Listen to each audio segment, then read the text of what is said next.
नामो श्रेष्ठं मनुमपि शचिपुत्रमत्र सौरूपं रूपं तस्याग्रजमुरपूरिं माथुरीं गुष्ठवारिं राधाकुण्डं गिरिवरमः राधिका माधवसं प्राप्तजस्यो प्रथित कृपया श्रीगुरुतं नतोऽस्मि। आनन्दलीलामय विग्रहाय हेमावदिव्य छवि सुंदराय तस्मै महाप्रेम रसप्रदाय चैतन्य चंद्राय नमो नमस्ते। प्रथमे आमी भक्तरसपात्र किंचन वैष्णव महाभागवत महापुरुष श्री स्वामी शिवानंद बाबार चरण कमल आमार कोटि कोटि दंडवत प्रणाम। আর সমস্ত রূপানুগ गुरुवर्ग गुरु परम्परा এবং সমস্ত আচার্যবর্গের চরণে আমার কোটি কোটি দণ্ডবত প্রণাম। আর উপস্থিত সমস্ত কৃষ্ণ প্রেম অনুরাগী গৌর ভক্তবৃন্দের চরণে আমার কোটি কোটি দণ্ডবত প্রণাম।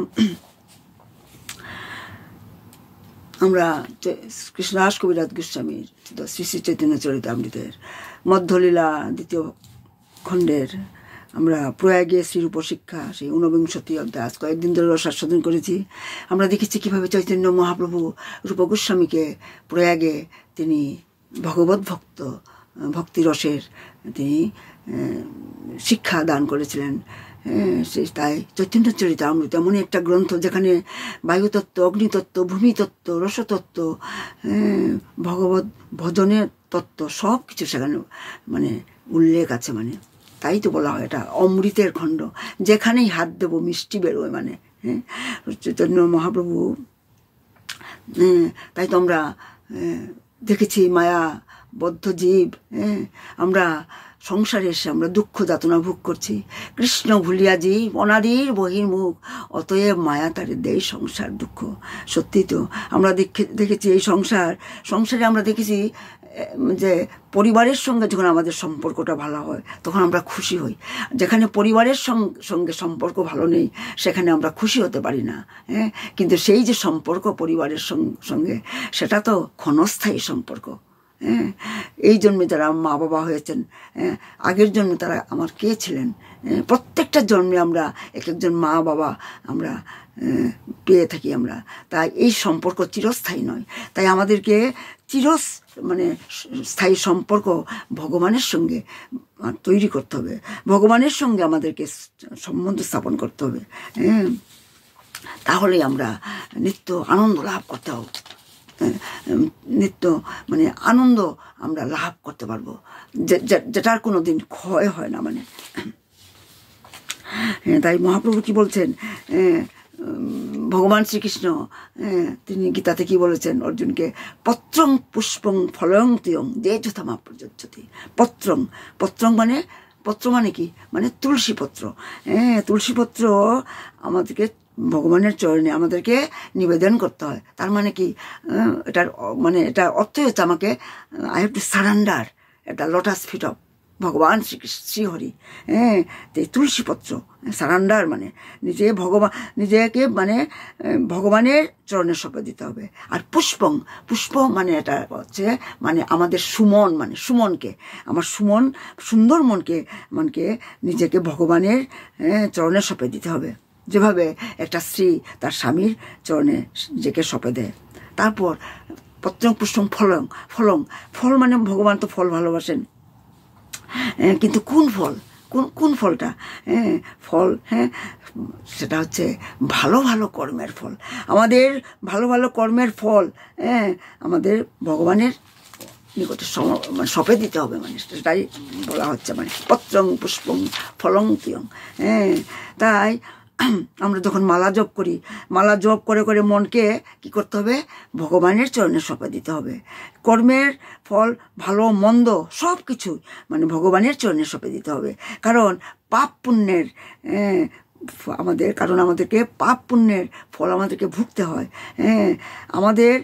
কিন্তু সব কিছু যদি আমরা ভগবানের চরণে সঁপে দিই তবেই আমরা মুক্তি লাভ করব।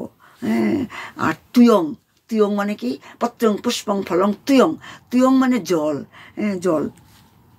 কারণ ভগবানের জল খুবই প্রিয়, মানে তাই তো আমরা জল দিয়েই তো আমরা ভগবানের অভিষেক করে থাকি, পঞ্চাভিষেক করে থাকি, তারপরে জল দিয়ে গোপালকে অভিষেক করি, মহাদেব শিবকেও অভিষেক করি, শালগ্রাম শিলাকে অভিষেক করি।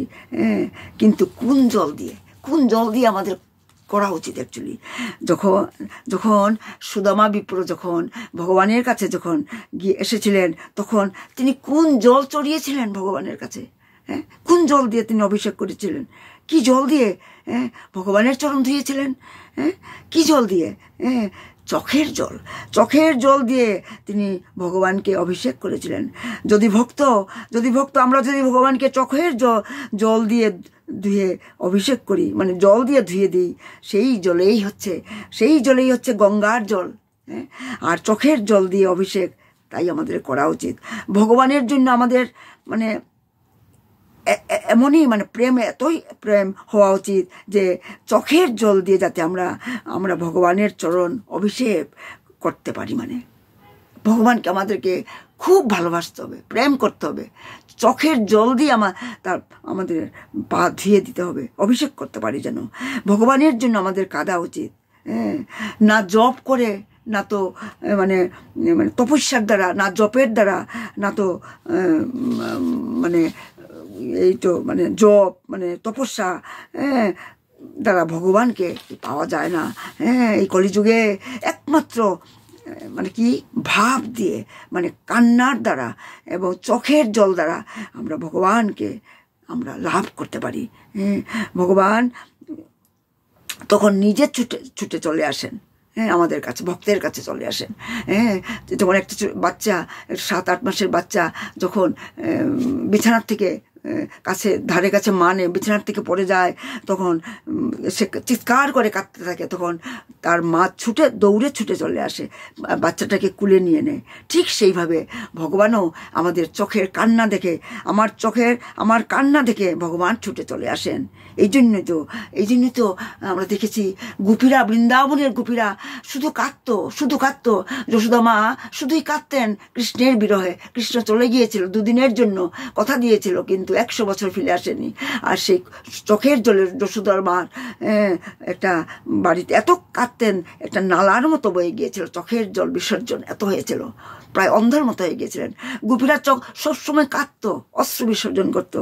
আর মীরাবাই, আপনারা জানেন নিশ্চয় মীরাবাইয়ের কথা। মীরাবাই তো সারাদিনেই কাঁদতেনই, শুধু সংসারের জন্য নয়, ভগবানের জন্যই কাঁদতে হবে, ভগবানের জন্য কাঁদতে হবে। তাই আমরা দেখেছি আমাদের হারিয়ে যাওয়া সম্পর্ক, ভগবানকে সঙ্গে আমাদের সম্পর্ক স্থাপন করতে হবে। তাই চৈতন্য মহাপ্রভু এইভাবে রূপ গোস্বামীকে ভক্তের মানে বিভিন্ন স্তর মানে শান্ত আমাদেরকে ভগবানের সঙ্গে সম্পর্ক আমরা কিভাবে স্থাপন করতে পারবো। তাই আমরা চৈতন্য মহাপ্রভু তিনি মানে শান্তরস, দাস্য, সখ্য, বাৎসল্য এবং মধুর রসের কথা তিনি বিশ্লেষণ করেছিলেন রূপ গোস্বামীর কাছে আমাদের জন্যই। শান্তরসে আমরা দেখেছি, শান্তরসে মানে কৃষ্ণ ভক্ত মানে কি হয়ে যায়, জীব যখন শান্তরসে যখন মানে স্থিতি লাভ করেন, তখন তিনি শ্রীকৃষ্ণের সঙ্গে তার সম্পর্ক উপলব্ধি করতে পারেন। তাই শান্তভক্ত তাই সর্বদাই চিন্ময় স্তরে উপলব্ধিতে, মানে চিন্ময় উপলব্ধিতে অধিষ্ঠিত। মানে আর ভগবান শ্রীকৃষ্ণ স্বয়ং উদ্ধবকে এই নির্দেশটি দিয়েছিলেন যে শুদ্ধ ভগবত ভক্তির প্রাথমিক অবস্থাকে বলা হয় অন্যাভিলাষিতা শূন্যম। কেউ যখন শান্তরসে অধিষ্ঠিত হন, তখন তিনি সমস্ত জড় বাসনা থেকে মুক্ত হয়ে সম্পূর্ণরূপে তিনি মানে চিন্ময় স্তরে অধিষ্ঠিত হন। তাই আমাদেরকে ভগবানকে ভালোবাসতে হবে। আমরা যেই ভালোবাসাটা আমরা দেখেছি, আমরা শ্রীবাস পণ্ডিত যে পঞ্চতত্ত্বের শ্রীকৃষ্ণ চৈতন্য, প্রভু নিত্যানন্দ, শ্রী অদ্বৈত গদাধর, শ্রীবাস আদি গৌর ভক্তবৃন্দ, এই পঞ্চতত্ত্বের শ্রীবাস পণ্ডিত যিনি হচ্ছেন নারদ মুনির স্বয়ং মানে অবতার। নারদ মুনি এই কলিযুগে তিনি শ্রীবাস পণ্ডিত হয়ে এসেছেন। সেই শ্রীবাস পণ্ডিতের কি প্রেম যে ছিল গৌরহরির প্রতি, গৌরাঙ্গ মহাপ্রভুর প্রতি। কারণ একাদশীর এক সুন্দর একাদশী তিথিতে মহাপ্রভু শিবাসঙ্গনে তিনি হরিনাম সংকীর্তন আরম্ভ করেছিলেন। আর সেখানে একদিন কি হয়েছিল, শিবাসের পুত্র যখন সেই সংকীর্তন যজ্ঞে সব ভক্তরা মিলে যখন শিবাসঙ্গনে যখন নৃত্য গীত করছিলেন, হরিধ্বনি করছিলেন, তখন এদিকে শিবাসের পুত্র মারা গিয়েছিল। সেই খবরটা শুনেও শিবাস কিন্তু মহাপ্রভুকে বলেননি, মহাপ্রভুকে জানাননি তিনি। আর এই লীলাটা আমি বোধহয় আগেও বলেছিলাম, তাই আমি দিগদর্শনের জন্য আমি ছোট করে বলছি। সেই শিবাস পণ্ডিত মানে তার মৃতপুত্রের খবর পাওয়া সত্ত্বেও শ্রী চৈতন্য মহাপ্রভুর মানে সংকীর্তন যজ্ঞে যাতে ব্যাঘাত হতে পারে সেই জন্য জানাননি। মহাপ্রভু যখন পরে জানতে পারলেন, শিবাসকে বললেন, হে শিবাস, তোমার পুত্র মারা গেছে, তুমি আমাকে জানাওনি। প্রভু, তুমি তোমার এত ভক্তি, সেটা ঠিক করোনি শিবাস। প্রভু, কেন তুমি আমাকে জানাওনি শিবাস? শিবাস তখন পণ্ডিত বললেন, হে প্রভু, আমার এক পুত্র মারা গিয়েছে, তাতে কি হয়েছে? আমার যদি শতপুত্র থাকতো, মারা যেত, তবু আমি আপনাকে জানাতাম না। আমার যদি সর্বস্ব আমার শেষ হয়ে যেত, কেউ মানে লুণ্ঠন হয়ে যেত, তবু আমি আপনাকে জানাতাম না। কেননা সেটাতে আপনার সংকীর্তন যজ্ঞে, নাম যজ্ঞে সেটা মানে বাধা পড়বে। মানে আমি চাই না সেটাতে বাধা পড়ুক। তাই আমি চাই না আমার জন্য, আমার পরিবারের জন্য আপনার এই সংকীর্তন যজ্ঞে, এই নাম সংকীর্তন যাতে বাধা আসে। এতই প্রেম ছিল, এতই প্রেম ছিল গৌরহরির পাদপদ্মে, তার এত ভক্তি ছিল, এত প্রেম ছিল। এইরকমই শিবাস পণ্ডিত, তাই তো মহাপ্রভু শিবাস পণ্ডিত, আমরা কি মৃত যখন একটা ছেলে মারা যায় সে কথা বলে? কখনো কথা বলে না। কিন্তু মহাপ্রভু মালিনী দেবীর জন্য তিনি কি করেছিলেন, সেই পুত্রকে, কারণ মালিনী দেবী বলেছিলেন, হে মহাপ্রভু, আমি তো শুনেছিলাম আপনি সাক্ষাৎ ভগবান, আজকে আপনি দেখান, আপনার ভগবত্তা দেখান, আপনি প্রমাণ করুন যে আপনি ভগবান, আমার ছেলেকে বাঁচিয়ে তুলুন। এত কম বয়সে সে মারা গেছে, খবর দেওয়া সত্ত্বেও আমার স্বামী আসেনি ছেলেকে দেখতে, আপনি আমার ছেলেকে বাঁচান। মহাপ্রভু স্বয়ং ভগবান, কৃষ্ণাস্য ভগবান স্বয়ং, তিনি যখন ছেলেটার মাথায় হাত বুলিয়ে বললেন, ভাই রে ভাই, ভাই। কারণ শিবাস পণ্ডিত আর মালিনী দেবীকে তিনি নিজের মা বাবা জ্ঞানে তিনি সম্মান করতেন মহাপ্রভু। শিবাস পণ্ডিত মহাপ্রভু থেকে প্রায় বোধহয় 35 না 40 বছরের বয়সে বড় ছিলেন। তাই মালিনী দেবীর তিনি কথা রাখার জন্য ছেলেটার হাতে যখন হাত স্পর্শ করা মাত্র, ভাই ভাই উঠ ভাই, তোর মার সঙ্গে তুই কথা বল। আর সেটাকে মানে তত্ত্ব জ্ঞান দেবার জন্য সেই ছোট্ট 7-8 বছরের বালক উঠে বসলো আর বলল, আমি কোথায়, কে আমার মা? মালিনী দেবী বলল, আমি তোর মা। তুমি আমার মা? কোন জন্মের মা তুমি?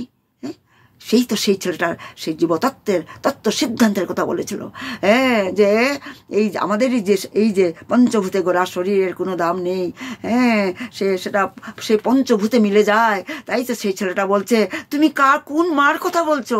আমার তো অনেক জন্ম হয়েছে, প্রত্যেকটা জন্মে আলাদা আলাদা মা হয়েছি, তুমি আমার কোন জন্মের মা? না রে বাবা, আমি তোর মা, আয় আমার কোলে আয়। এইভাবে মালিনী দেবীকে তত্ত্বজ্ঞান দিয়েছিল সেই ছোট বাচ্চা। আর বলেছিল, মা ঠিক আছে, আমি তোমাকে মা বলে ডাকলাম, তুমি খুশি তো? আমি এবার চললাম। বলে আবার সে মৃতবোধ, সে তার মৃত্যু হয়েছে। এইভাবেই মহাপ্রভু এইগুলি শিক্ষা দিয়েছিলেন, সারা জগৎকে শিক্ষা দিয়েছিলেন।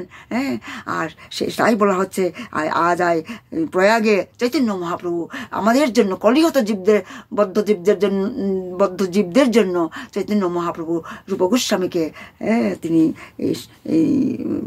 মানে পঞ্চবিধ ভক্তি রসের কথা তিনি বর্ণনা করছেন। গতকাল আমরা শান্ত রসের কথা আমরা বর্ণনা করেছি। আজকে আমরা সখ্য, দাস্য, বাৎসল্য রসের আজকে আমরা রস আস্বাদন করব। তাই দেখা যাচ্ছে যে চৈতন্য মহাপ্রভু বলছেন, স্বর্গ মোক্ষ কৃষ্ণ ভক্ত নরক করি, মানে কৃষ্ণ নিষ্ঠা, কৃষ্ণ তৃষ্ণা ত্যাগ শান্তের 2 গুণে। মানে শান্ত কৃষ্ণভক্ত স্বর্গ এবং মোক্ষ উভয়কেই মানে তারা নরক তুল্য মনে করে। কৃষ্ণ ভক্ত কখনো মানে স্বর্গও যেতে চায় না, এমনকি মোক্ষ লাভও করতে চায় না। তারা শুধু চায় ভগবানকে ভালোবাসতে, হাউ টু প্লিজ কৃষ্ণ, যেভাবে গোপীরা করেছিল। তাদের প্রাণ যায় যাক, তারা পড়ুয়া করেনি কৃষ্ণ কিভাবে সুখী থাকে, কৃষ্ণকে কিভাবে আরো ভালোবাসা যায়, প্রেম দেওয়া যায়, সেটাই সর্বক্ষণ চিন্তা। তাই কৃষ্ণ ভক্তরা তারা কৃষ্ণ ভক্তরা শান্ত, তাদের কোনো চাহিদা নেই স্বর্গ মোক্ষ, এগুলি নরক তুল্য মনে করে কৃষ্ণ ভক্ত। আর শান্তরসের ভক্তের এই দুটি অপ্রাকৃত গুণ আছে, দিব্য গুণ আছে। সেটা কি? একটা হচ্ছে শ্রীকৃষ্ণের প্রতি নিষ্ঠা, আর অপরটি হচ্ছে কৃষ্ণেতর বস্তুতে বা দ্রব্যে লোভ ত্যাগ, মানে কৃষ্ণ ছাড়া অন্য কোনো বস্তুতে সেইগুলি মানে ত্যাগ, মানে লোভ ত্যাগ করা, মানে তাই তো বলা হচ্ছে যে যারা কৃষ্ণ ভক্ত, নারায়ণ ভক্ত, তারা কখনো মানে কোনো কিছুতে মানে তারা ভীত হন না, ভয় পান না। কেন? তার স্বর্গ অপবর্গ এবং নরকে তারা তুল্যার্থদর্শী। মানে এই যে কি জানি শ্লোকটা, এটা মানে শ্রীমদ্ ভাগবতম থেকে নেওয়া হয়েছে। তাই স্বর্গলোকে উন্নতি, জড়বন্ধন থেকে মুক্তি এবং নরক যন্ত্রণা, এইগুলি ভক্তের কাছে সবই সমান। তাই তো তারা ভক্তরা কি চায়, এমনকি ব্রহ্মা পর্যন্ত কি চেয়েছিলেন, দেবতারা কি চান, তারা পর্যন্ত যাতে বৃন্দাবনের একটা গুল্ম তরু হয়ে তারা জন্ম নিতে চান। বৃন্দাবনের মাটিতে এটা পক্ষী হয়ে জন্ম নিতে চান, এটা গুল্মতা তৃণ হয়ে জন্ম নিতে চান। এটাও তো ব্রহ্মাই তো তিনি কৃষ্ণকে মানে প্রার্থনা করেছিলেন, হে প্রভু আমাকে এটাই কৃপা করো। কারণ ব্রহ্ম সম্মোহনী লীলা যখন করেছিলেন, ব্রহ্মা সমস্ত গাই বাছুরদের চুরি করে 1 বছর রেখেছিলেন, আর কৃষ্ণ নিজেকে সমস্ত মানে 1000 সেই গরু বাছর তিনি হি হ্যাজ ম্যানিফেস্টেড হিমসেলফ।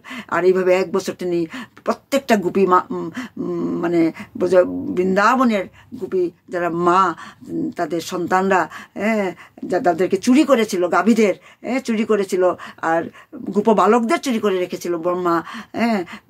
ভগবান শ্রীকৃষ্ণ নিজেকে সমস্ত গোপ বালককে বিস্তার করে প্রতিদিন তিনি প্রত্যেকটা গোপীর বাড়িতে মানে আলাদা আলাদা রূপ ধরে তাদের সন্তানের রূপ ধরে তিনি সেই লীলা করেছিলেন। আর ব্রহ্মা পরে নিজের ভুল বুঝতে পেরে বলেছিলেন, প্রভু আমাকে ক্ষমা করবেন, কৃপা করুন, আমাকে এটাই আমার প্রার্থনা, আমি যেন আপনি যেখানেই যাবেন আমি যেন আপনার সঙ্গী, আপনার পাদপদ্মে যেতে আমি স্থান পেতে পারি।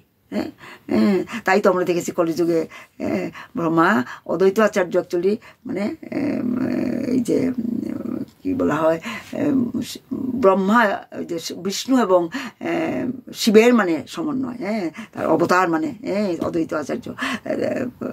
আর কি জানি বলা হয়, যে ব্রহ্মা তখন বলেছিলেন, স্বয়ং ব্রহ্মা তিনি অদ্বৈত হয়ে এসেছিলেন এবং বলেছিলেন যে আমি যে বৃন্দাবনে একটা গুল্মলতা চিহ্ন হয়েও আমি জন্ম নিতে চাই। তাই বলা হয়েছে ভক্ত স্বর্গলোকে উন্নতি, জড়বন্ধন থেকে মুক্তি, নরক যন্ত্রণা কিছু চায় না, তারা শুধু চায় ভগবানকে কিভাবে সেবা করা যায়। ভক্ত কেবল পরমেশ্বর ভগবানের পাদপদ্মের প্রতি আসক্ত হতে চান, তার অপ্রাকৃত সেবা করতে চান, যেভাবে ব্রজগোপীরা করে থাকে। তারপর আমরা দেখেছি শান্তরসে শ্রীকৃষ্ণের প্রতি মমতার কিন্তু আরেকটা কথা মহাপ্রভু আবার বিশ্লেষণ করছেন যে শান্তের স্বভাব কৃষ্ণে মমতা গন্ধহীন পরব্রহ্ম পরমাত্মা জ্ঞান প্রবীণ। মানে সেটা হচ্ছে কি, মানে শান্তরসে কিন্তু শ্রীকৃষ্ণের প্রতি মানে শান্ত ভক্ত, যারা শান্তরসের ভক্ত মানে তাদের কৃষ্ণের প্রতি মমতা কিন্তু নেই, মানে প্রেমটা নেই। এতটা আকর্ষণ আছে, সম্বন্ধ স্থাপন করেছে, কিন্তু সেখানে প্রেম নেই, প্রেমের মমতার লেশ মাত্র নেই। কারণ তাতে মানে পরম ব্রহ্ম পরমাত্মা জ্ঞানের প্রাধান্য। কারণ শান্তরসের যারা ভক্ত তারা মানে ভগবানের নির্বিশেষ ধারণার ফলে শান্তরসের ভক্ত কি করে, তারা নির্বিশেষ ব্রহ্ম বা এই যে সর্বভূতে বিরাজমান পরমাত্মার আরাধনাই তারা করে। তারা পরমেশ্বর ভগবান শ্রীকৃষ্ণের সঙ্গে তাদের মমতাযুক্ত সম্পর্ক নেই। আর এখন আমরা দাস্যরসে কিরকম দেখা যায়, মহাপ্রভু বলছেন কেবল স্বরূপ জ্ঞান হয় শান্তরসে, পুণ্যশ্চর্য প্রভু জ্ঞান অধিক হয় দাস্যে। হ্যাঁ, দাস্য মানে শান্তরসে কেবল স্বরূপ জ্ঞান হয়। স্বরূপ জ্ঞান মানে স্বরূপ জ্ঞান মানে আমি যে কৃষ্ণের নিত্য দাস, সেটাই হচ্ছে স্বরূপ জ্ঞান। আমি যে অনুচৈতন্য, ভগবান হচ্ছেন বিভু চৈতন্য, আমি যে অনুদাস, সেটাই হচ্ছে স্বরূপ জ্ঞান। আর শান্তরসে সেই জ্ঞানটা আমাদের লাভ হয়, শান্তরসের ভক্তদের সেই জ্ঞান লাভ হয়, স্বরূপ জ্ঞান লাভ হয়। কিন্তু দাস্য রসে কি হয়, পরমেশ্বর ভগবানকে পূর্ণৈশ্বর্য প্রভু বলে অধিক জ্ঞান হয়। আরেকটা স্টেপ মানে এগোয় মানে ভক্ত তখন শান্তরস থেকে যখন দাস্যরসে যখন স্থিতি লাভ করে ভক্ত, তখন ভগবানকে তারা মানে পূর্ণৈশ্বর্য প্রভু বলে জানতে পারেন। মানে ভগবান হচ্ছেন ষড়ৈশ্বর্যপূর্ণ, কারণ সমস্ত জ্ঞান, সমস্ত যশ, সমস্ত সৌন্দর্য, সমস্ত বল, সমস্ত ঐশ্বর্য, সমস্ত বৈরাগ্য যার মধ্যে বিদ্যমান, তিনিই তো হচ্ছেন ভগবান ষড়ৈশ্বর্যপূর্ণ। সেই জ্ঞানটা দাস্যরতে যারা ভক্ত, তাদের সেই জ্ঞানটা অধিক জ্ঞান লাভ হয়। হ্যাঁ, আর দাস্যরসে ভগবানকে পরম ঈশ্বর বলে উপলব্ধি হয়, এবং সেই অনুভূতিতে প্রচুর পরিমাণে সম্ভ্রম এবং গৌরব থাকে। ঈশ্বরের গান সম্ভ্রম গৌরব প্রচুর, সেবা করে কৃষ্ণের সুখ দেন নিরন্তর। দাস্যরসে ভক্তের কি হয়, সেবার মানে মনোবৃত্তি বেশি হয়, মানে শান্তরসের ভক্তের চেয়ে। হ্যাঁ, নিরন্তর দাস্যরসের ভক্ত নিরন্তর শ্রীকৃষ্ণের সেবা করে মানে কৃষ্ণকে সুখ দান করেন। যেভাবে আমরা দেখেছি হনুমান, হ্যাঁ, মানে নিজের প্রাণ দিয়েও তিনি কিভাবে রামচন্দ্রকে সেবা করেছিলেন। হ্যাঁ, সেই হনুমান, হ্যাঁ, দাস্যরসের। তারপরে বলা হচ্ছে যে শান্তরসের গুণ দাস্যরসে রয়েছে, উপরন্তু তাতে সেবার বৃত্তি রয়েছে। অতএব দাস্যরসের দুটি গুণ, মানে শান্তরসের যেটা গুণ সেটাও এসে কিন্তু দাস্যরসে মিলিত হয়েছে। তাই বলা হচ্ছে যে শান্তরসের গুণ দাস্যরসে রয়েছে, তাছাড়াও আরেকটা গুণ মানে সেবাবৃত্তি, সেটা মানে দুটা গুণ আমরা দেখতে পাওয়া যায় এই দাস্যরসে। মানে হ্যাঁ, শান্তরসের গুণ এবং দাস্যরসের সেবা, সখ্যরসে। এখন আমরা আসবো সখ্যরসে। আপনারা মন দিয়ে শুনবেন, এগুলি খুব তত্ত্ব সিদ্ধান্তের কথা। শান্তেরও গুণ দাস্যেরও শবন, সখ্যে দুই হয়। দাস্যেরও সম্ভ্রম গৌরব সেবা, সখ্যে বিশ্বাস হয়। এখন মহাপ্রভু এখন সখ্যরসের কথা বলছেন, যে শান্তরসের গুণ এবং দাস্যরসের সেবা, সখ্যরসে দুটাই মানে আছে, মানে রয়েছে, মানে আচ্ছা দুটাই রয়েছে। দাস্যের সম্ভ্রম মানে গৌরব সেবার সঙ্গে সখ্যরসে বিশ্বাসময় প্রেম রয়েছে। সখ্যরসে প্রেমের বেশি মানে মানে প্রাধান্য দেওয়া হয়েছে। মানে সখ্যরসে শান্তরস এবং দাস্যরস দুটাই আছে, সেবাবৃত্তিও আছে আর শান্তরসের গুণও আছে, তাছাড়া কি আছে বেশি, বিশ্বাসময় প্রেম। সখ্যরসে প্রেম বেশি আছে, মানে কারণ সেখানে কি করে সখারা কি করে মহাপ্রভুর সঙ্গে কান্ধে চড়ায় করে ক্রীড়ারণ, কৃষ্ণ সেবে কৃষ্ণে করায় আপন সেবন। হ্যাঁ, সখ্যরসে ভক্ত ভগবানের সেবা করেন, কখনো ভগবানকে দিয়ে নিজের সেবা করান, আর কৃষ্ণের সঙ্গে খেলার ছলে লড়াই করে, ঝগড়াও করে কখনো কৃষ্ণের কাঁধে চড়েন, আবার কখনো কৃষ্ণকে কাঁধে চড়ান। হ্যাঁ, আমার সময় শেষ হয়ে গেছে, আরও 2 মিনিট আছে। আমি আজ এখানে বিরাম দিচ্ছি, আমরা কাল আবার রসাস্বাদন করবো। নিতাই গৌ সীতানাথ প্রেমানন্দে হরি হরি বল হরি। আমার ভুল ত্রুটি মার্জনা করবেন। প্রণাম প্রণাম। কে যাবি রে ভাই,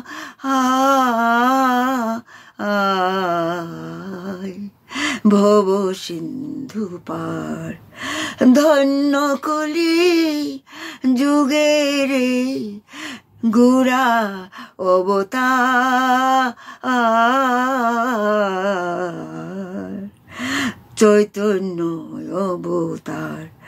আমার গৌরাঙ্গের ঘাটে অদান খেয়া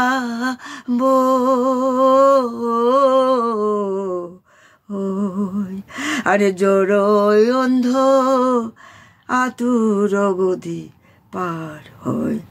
আরে হরি নামের নৌকাখানি শ্রী গুরু কান্ডারি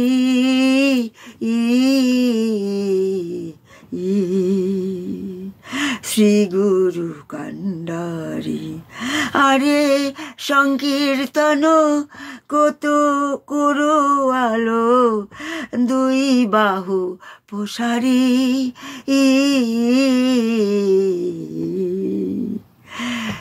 কে যাবে রে ভাই ভব সিন্ধু পার।